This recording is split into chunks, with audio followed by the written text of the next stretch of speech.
గురూజీ 72 గంటల్లోనే ఫోన్లోని అద్భుతమైన జ్యోతిష్య పరిష్కారం చూపిస్తారు. నమ్మండి, నమ్మకపోండి, ఇది నిజం. శ్మశాన కాళి రుద్ర చౌడీదేవి ఆరాధకులు నంబర్ 1 వశీకరణ స్పెషలిస్ట్. గురూజీ మనిషి పుట్టుక నుండి చనిపోయే వరకు వచ్చే అన్ని క్లిష్టమైన సమస్యలకు పరిష్కారం ఇక్కడ లభిస్తుంది. విద్య, ఉద్యోగం, వ్యవహారం, స్త్రీ ప్రేమ, పెళ్లి, సంతానం, స్త్రీ పురుష వశీకరణం, భూవశం, భార్యాభర్తల కలహాలు, కోర్టు సమస్యలు, విడాకుల సమస్యలు, చేతబడి, అప్పుల బాధ, ఇంకా మీకు ఎలాంటి సమస్యలు ఉన్నా 72 గంటల్లోనే శాశ్వత పరిష్కారం చేయబడును. ఓం గం గణపతి నమ. ఓం నమః శివాయ. ఓం శ్రీమాత్రే నమ. హయగ్రీవాయ నమ. అందరికీ నమస్కారం. పరాభవ నామ సంవత్సర శుభాకాంక్షలు అందరికీ, ప్రేక్షకుల మహాశయులకి. అయితే ఈరోజు మనము డిస్కస్ చేసుకునే టాపిక్ ఏంటంటే శని అస్తంగత్వం. అయితే ఈ అస్తంగత్వం అంటే ఏంటో చాలామందికి తెలియదు. అయితే ఏ గ్రహమైనా ఒక రాశిలో 30 డిగ్రీల వ్యాపకత్వంతో ఉంటుందన్నమాట. అది రవైనా సరే, 9 గ్రహాలు, మిగతా గ్రహాలైనా, అష్టగ్రహాలైనా కానీ 30 డిగ్రీల పరిమాణంతో కలిసి ఉంటుంది. అయితే ఏ గ్రహమైనా రవికి అతి సమీపంలో దగ్గరలో వచ్చి ఆ వచ్చిన గ్రహం కనుక అతి సమీపంలో అంటే చాలా దగ్గరగా వచ్చేసేసి ఆ గ్రహం రవి నుంచి 10 డిగ్రీల లోపల అంటే ఉదాహరణకి రవి 20 డిగ్రీల్లో ఉన్నట్టయితే దానికి సమీప గ్రహము 20 డిగ్రీల లోపల అని అంటే ఒక 15 డిగ్రీలు లేదా 22 డిగ్రీలు అంటే అటు 20 డిగ్రీల నుంచి 30 డిగ్రీల లోపల అంటే 10 డిగ్రీలు వస్తుంది కదా. అలాగే 10 డిగ్రీల నుంచి 20 డిగ్రీల లోపల ఏదైనా గ్రహం అంటే ఉదాహరణ తరఫున నేను చెప్తా ఉన్నాను. ఆ గ్రహం కనుక వచ్చినట్టయితే అది అస్తంగత్వం పొందినట్టుగా మనం జ్యోతిష్ శాస్త్రంలో పరిగణిస్తాం. అయితే ఇప్పుడు మనకి శని మీనరాశిలో సంచరిస్తుంది, ఆ సంగతి అందరికీ తెలిసిందే. అలాగే శనితో పాటు రవి అంటే సూర్యుడు కూడా సంచరిస్తున్నాడు. సో ఈ శని రవి సూర్యుడికి అతి సమీపంలో వచ్చింది.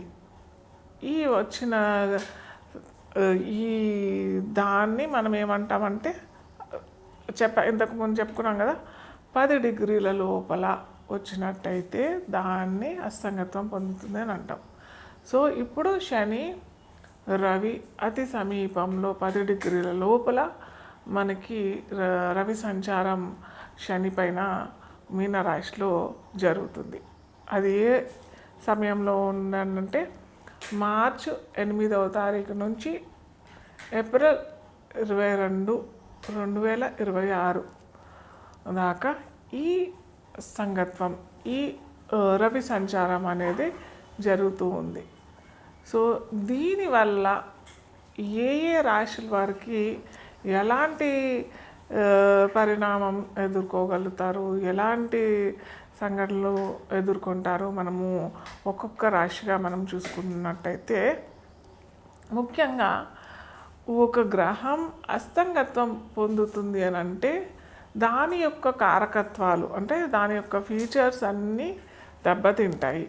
అంటే రవి ఉదాహరణకి మనము ఒక బంతి పెట్టామనుకోండి, ఒక బంతి పెట్టి పెద్ద బంతి దాని పక్కన ఒక చిన్న బంతి వచ్చిందనుకోండి, ఈ బంతి నీడలో ఈ చిన్న బంతి కనిపిస్తుందా? కనిపించదు కదా. సో అలాగే ఇక్కడ ఏమైంది, సూర్యుడు పక్కన శని కూడా పెద్ద గ్రహమే, కానీ అన్నిటికంటే సూర్యమండలంలో మనకి రవి పెద్దదైన గ్రహం అంటే జ్యోతిష్ శాస్త్రంలో గ్రహంగానే పేర్కొంటాం. అయితే ఈ సూర్యుడు శనిని దగ్గరగా అతి సమీపంగా వచ్చి ఆ శని కారకత్వాలన్నిటినీ తనలోని నిగుడికించుకుంటాడు కాబట్టి దీన్ని మనం అస్తంగత్వం అని పేర్కొంటాం. ఆ శని కారకత్వాలు అంటే ఏంటి? శని అందరికీ తెలిసిందే, కర్మకారకుడు, వృత్తికారకుడు, మన యొక్క కర్మాలన్నిటినీ దహింపజేసేవాడు శని. ఆ శని కారకత్వాలు ఇప్పుడు ఈ 40 రోజుల్లో అస్తంగత్వం పొందుతుంది. అంటే ఆ కారకత్వాలన్నీ కొద్దిగా తగ్గిపోతాయి.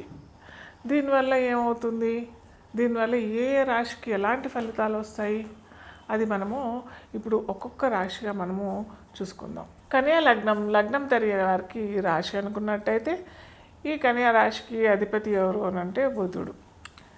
ఇక్కడ మనకి చూసుకోవాల్సింది ఏంటంటే పంచమాధిపతి అవుతాడు, పంచమాధిపతి అవుతాడు, షష్టాధిపతి అవుతాడు శని. ఈ కన్యా లగ్నం లేదా రాశి వారికి అయితే వీరు జాగ్రత్త పడాల్సింది ఏంటంటే, ప్రతి ఒక్కరు, ఇది సామాన్యులకైనా కానీ ఎవరికైనా కానీ, మీ సంతాన అభివృద్ధి కోసం ఏమన్నా చేయాలి అని అనుకుంటే మటుకు ఇది సరి అయిన సమయం కాదు. లేదా సంతానం కోసం ఆశించే వాళ్ళు కొద్దిగా ఏమన్నా మేము ఇలా కూడా అడుగుతుంటాం, నాకు చాలామంది IVF ఇవన్నీ చేసుకోవాలని అంటే ఇదైనా సరి అయితే సమయం అయితే కాదు. ఎందుకంటే పంచమాధిపతి అక్కడ అస్తంగత్వం పొందింది, సప్తమంలో అస్తంగత్వం చెందింది, అది కూడా మీనరాశిలో. మీనరాశికి అధిపతి ఎవరు అని అంటే గురువు. అంటే ఈ గురువు సంతానకారకుడు కాబట్టి సంతాన సమస్యలు, సంతానానికి సంబంధించిన అవరోధాలు, సంతానానికి సంబంధించిన అడ్డంకులు వస్తాయి. కాబట్టి ఈ 30-40 రోజులు కొద్దిగా ఆగండి. ఆగిన తర్వాత మీరు ఏమన్నా చేసుకోవాలనే ప్రయత్నాలు చేసుకోవాలి. లేకపోతే సంతాన పురోగతి కోసం ఏమన్నా వ్రతాలు, నోములు అవి ఏమైనా చేస్తున్నామని అంటే మటుకు కూడా కొద్దిగా ఆగి తర్వాత చేసుకుంటే చాలా మంచిది. మంత్రోపాసన చేసుకునే వారికి, జ్యోతిష్ శాస్త్రంలో ఉన్న వారికి కూడా కొద్దిగా ఈ లేదా ఇంకా ఏదైనా మేము ఉన్నతి చదువుల కోసం మేము బయటికి చేస్తున్నాము అని అనుకున్న వారికి కూడా కొద్దిగా అడ్డంకులు, అవరోధాలు ఎదుర్కొనే అవకాశాలు అయితే చాలా ఉంటాయి ఈ 40 రోజులు. సో వీరు కనుక ఖచ్చితంగా విష్ణు సహస్రనామ పారాయణం ప్రతి బుధవారము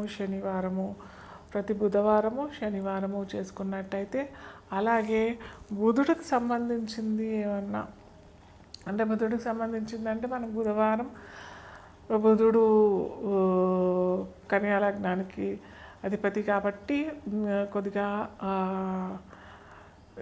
తమలపాకులతో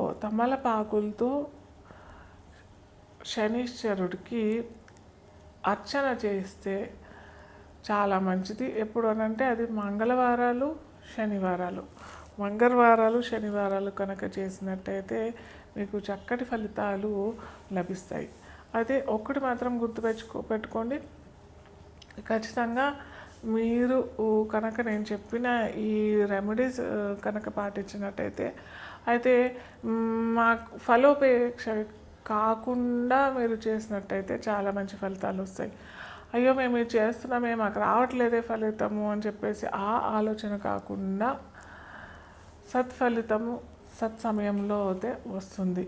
మీరు అయితే చేసి చూడండి, నమ్మి చేయండి. అందరూ చాలా మటుకు అందరు చేసేది ఏంటంటే ఏదో మేము చేస్తున్నాము నమ్మకంతో కాదు, ఏదో చేయాలి, ఎవరో చెప్పారు గురువు గారు అని చెప్పట్టుగా చేస్తుంటారు. వాటికి ఫలితాలు ఎలా వస్తాయి?